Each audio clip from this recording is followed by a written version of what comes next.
کہ ملک کے نامور کرپٹ لوگ، مجرم، عدالتوں میں جن کے کیس، وہ جب سب کھڑے ہو کے ایک طرف کوشش کرتے ہیں کہ ملک کی ریاست کو گرانے کے لیے، پیسہ چلانے کے لیے، لوگوں کو خریدنے کے لیے، چوری کے پیسے سے لوگوں کے ضمیر خریدنے کے لیے، تو ریاست کی ذمہ داری ہوتی ہے اس کے خلاف آواز بلند کرنا، عوام کی ذمہ داری ہوتی ہے، عدلیہ کی ذمہ داری ہوتی ہے، الیکشن کی ذمہ داری ہوتی ہے، قوم مقابلہ کرتی ہے اس کا۔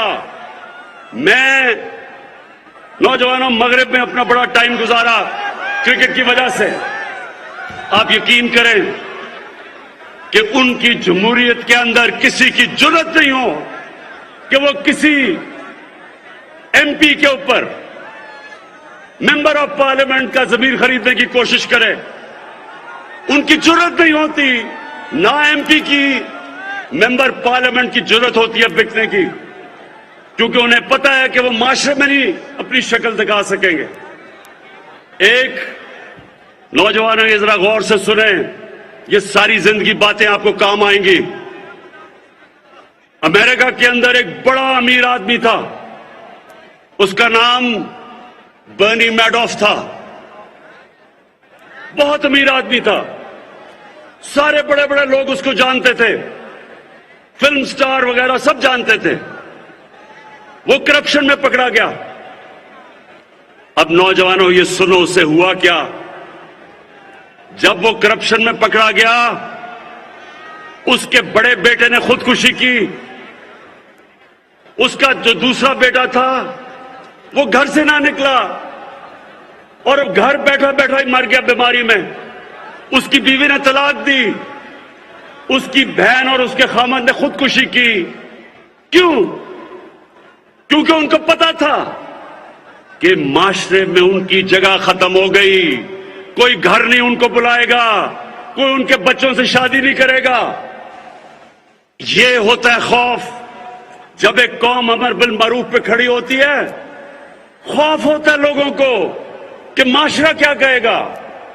تو میں اس لیے رحمت للعالمین اتھارٹی بنائی کہ ہم اپنے بچوں کو پڑھائیں، اسکول کے اندر بچوں کو سیرت نبی سے پڑھائیں، یونیورسٹی میں ریسرچ کروائیں، اس کے اوپر ڈبیٹس کروائیں، ملک کا کیریکٹر بنائیں۔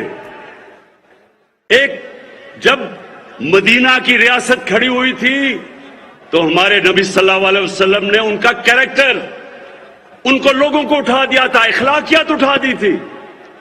اور اس لیے ایک تو یہ وجہ ہے کہ میں نے یہ اتھارٹی بنائی کہ سیرت نبی کی سیرت بچے بچے کو پتا ہو، پھر وہ جو مرضی کرنا چاہتا ہے کرے، لیکن ہم اپنی ریاست، اپنے لوگوں میں شعور پیدا کریں کہ ان کو پتا تو چلے کہ یہ ملک بنا کیوں تھا۔ ہم نے تو ایک مثال بنی تھی دنیا میں کہ ایک مثالی اسلامی ریاست کیا ہوتی ہے، یہ تو علامہ اقبال کی سوچ تھی۔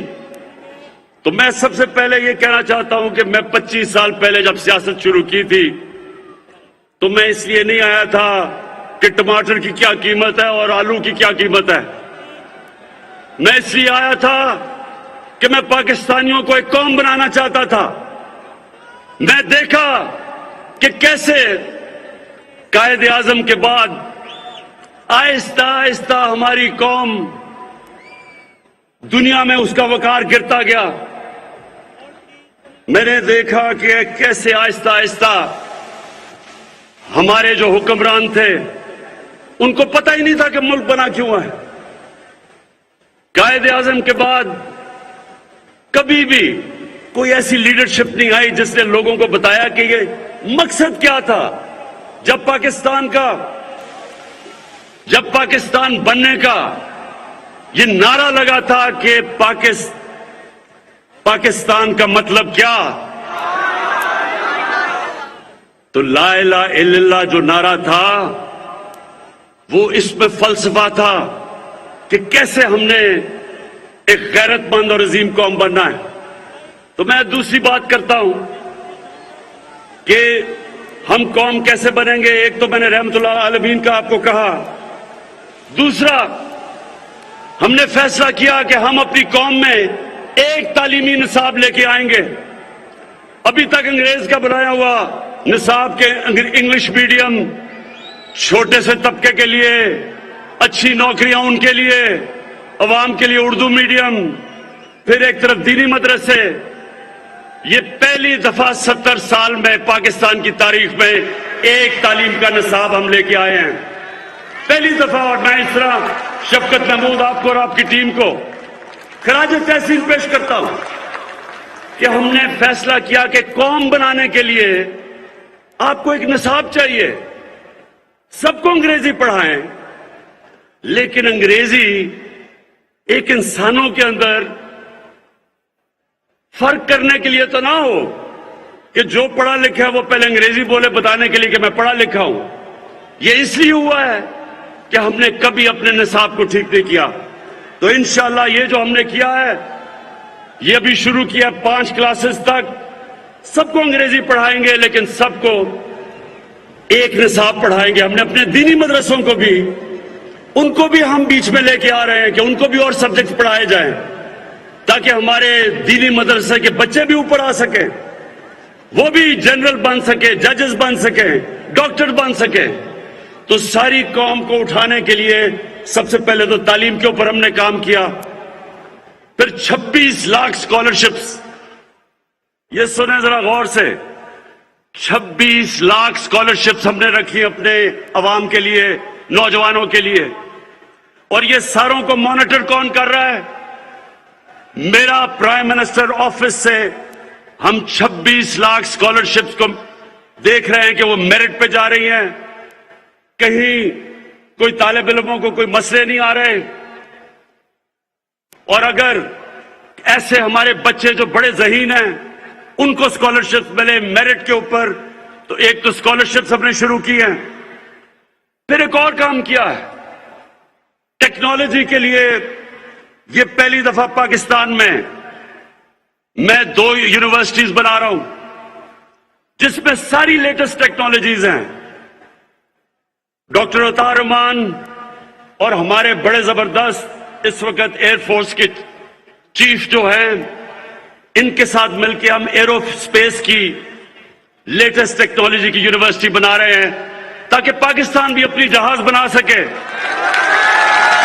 30 سال سے کسی نے نہیں سوچا کہ ہم باہر سے چیزیں لیتے ہیں، ہمارے پاس عقل بھی ہے، ہمارے پاس ذہین لوگ ہیں، ہر قسم کا پروفیشن ہے، کیوں نہیں ہم اپنے جہاز بناتے؟ تو یہ جو ہم نے اس لیے نہیں بناتے کہ ہمارے پاس کوئی یونیورسٹی نہیں ہے، اور ایرو اسپیس کی ٹیکنالوجی کی تو 2 یونیورسٹیز شروع کر دی ہیں بنانی، اور انشاءاللہ ان یونیورسٹی سے آپ دیکھیں گے کہ ملک اپنے پیر پہ کھڑا ہوگا۔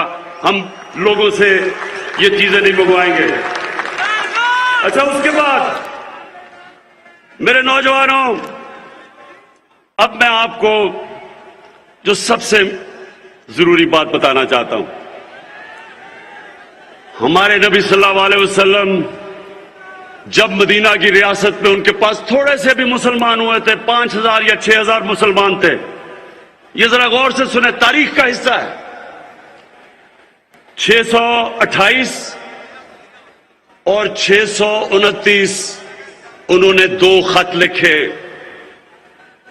اب سوچیں کہ مسلمان تھوڑے سے چند ہزار تھے، اور خط لکھا انہوں نے ایک سپر پاور کو۔ دنیا بٹی ہوئی تھی 2 سپر پاورز کے بیچ میں، ایک تھا پرشین ایمپائر، ایک سپر پاور ایک طرف مشرق میں، اور مغرب میں تھی روم بیزنٹائن ایمپائر۔ انہوں نے دونوں سربراہ کو ایک خط لکھا، دونوں کو ایک پیغام دیا کہ میں اللہ کا پیغام لے کے آیا ہوں، اگر تم اس پیغام پہ چلو گے تو تمہاری بہتری ہے۔ اب سوچیں کہ ایک لیڈر، دنیا کے تاریخ کا سب سے عظیم لیڈر، اس کی شان دیکھے کہ جب ان کی فوجیں لاکھ